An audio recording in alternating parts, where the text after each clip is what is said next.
all over the world. Just that I lost my connection, so hopefully this didn't get messed up right when I started.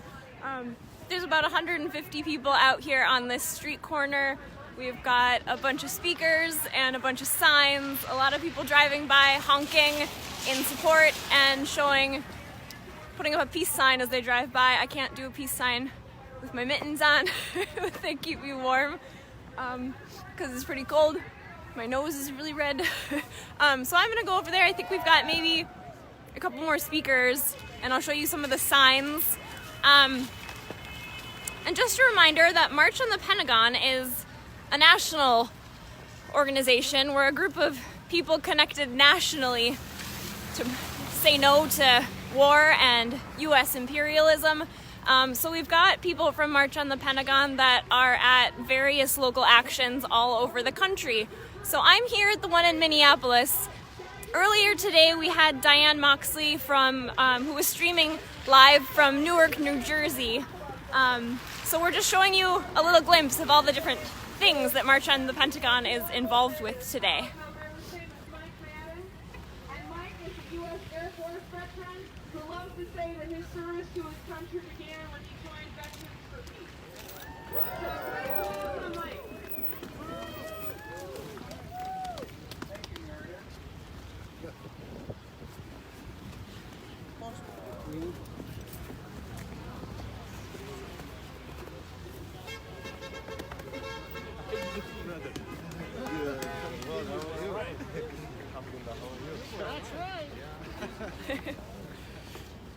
So American bias in U.S. media coverage has been obvious for a long time.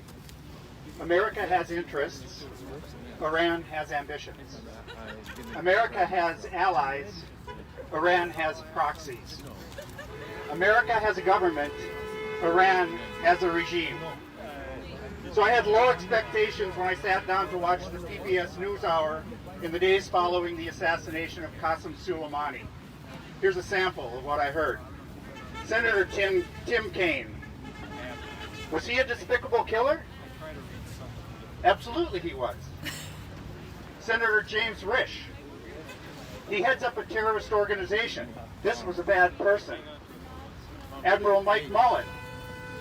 The loss of Soleimani is equivalent to the loss of Bin Laden or Baghdadi. So good riddance to him. Mara Carlin of the John Hopkins School. We can all agree he was a horrific human being. Representative Mike Gallagher. The obstacle to peace is their own terrorist-sponsoring murderous regime. Senator Mitch McConnell.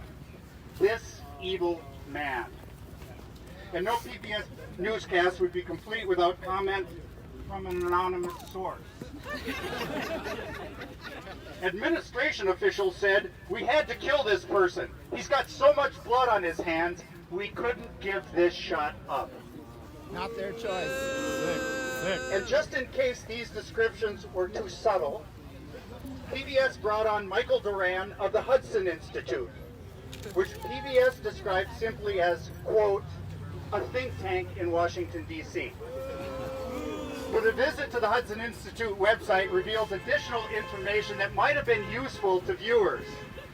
Their vice president, Louis Scooter Libby, is a convicted felon who also served as chief of staff for a notorious war criminal and torturer, Dick Cheney.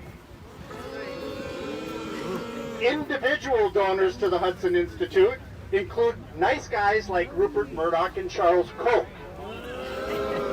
Their major corporate funders include Northrop Grumman, Lockheed Martin, and General Atomics, which just so happens to manufacture the Reaper drone, which delivered the missile which killed General Soleimani.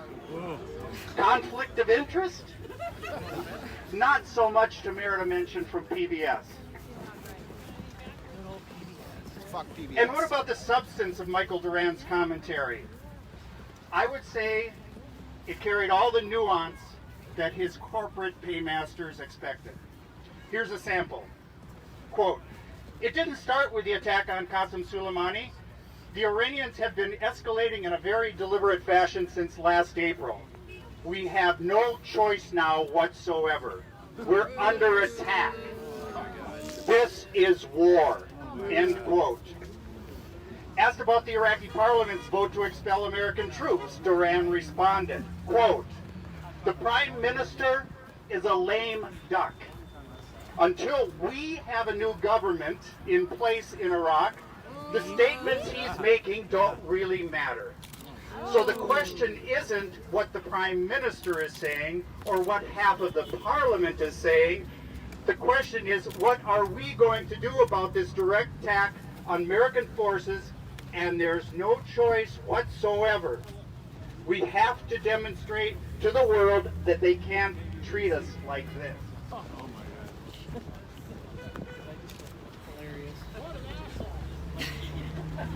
And finally, Mr. Duran provided this excellent analogy.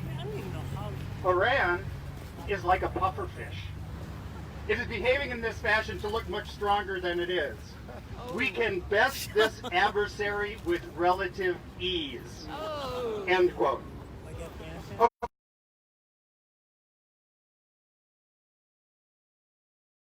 War with Iran will be a cakewalk with a pufferfish. So the Overton window was established. The parameters of domestic debate allow for disagreement as to wisdom of the strike, but we all must agree that the victim had it coming. And so is for the nation of Iran as well.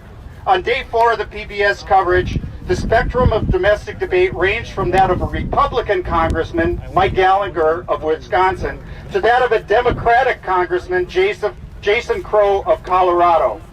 It was permissible to discuss whether the assassination met the imminent standard, but there was no disagreement that Iran is an aggressor and a destabilizing force in the Middle East.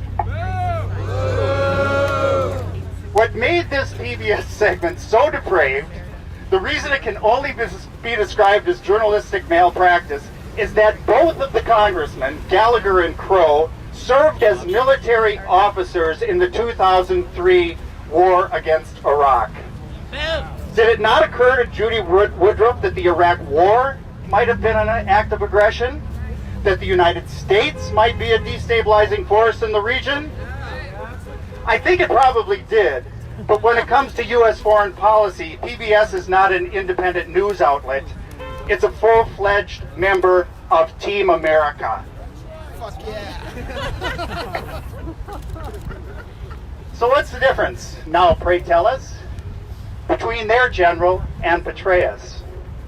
What's the difference, now pray tell us, between their general and Petraeus? What's the difference, now pray tell us, between their general and Petraeus?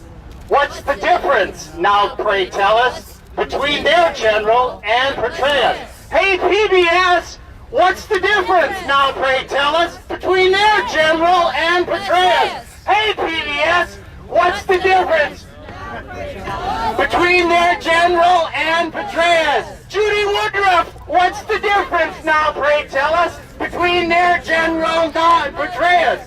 Hey Nick Schifrin, what's the difference, now pray tell us, between their general and Petraeus? Now, There's more! Oh wait, there's more! thank you all. I'm so proud of our movement. You're all beautiful. Thank you for coming out today. It's been a great rally. Thanks a lot. Hey, hey! Ho, ho! Endless war has got to go! Hey, hey! Ho, ho! Endless war has got to go! Hey, hey! Ho, ho! Endless war has got to go! Hey, hey! Ho, ho! Endless war has got to go! Hey, hey! Ho, ho! Endless war has got to go! Hey, hey! Ho, ho! Endless war has got to go! We have our last minute. Alright, so when they give up next, I'm gonna end this stream because we are finishing up right now. There's one more speaker, but I want to make sure I get a chance to take some pictures while I'm not also holding my phone. So thanks for watching, everybody. Again, I'm Emma with March on the Pentagon here in Minneapolis. I hope you all attended something like this in your cities too, or at least got to watch some good ones online. Remember, no war on Iran, US out of the Middle East. Bye.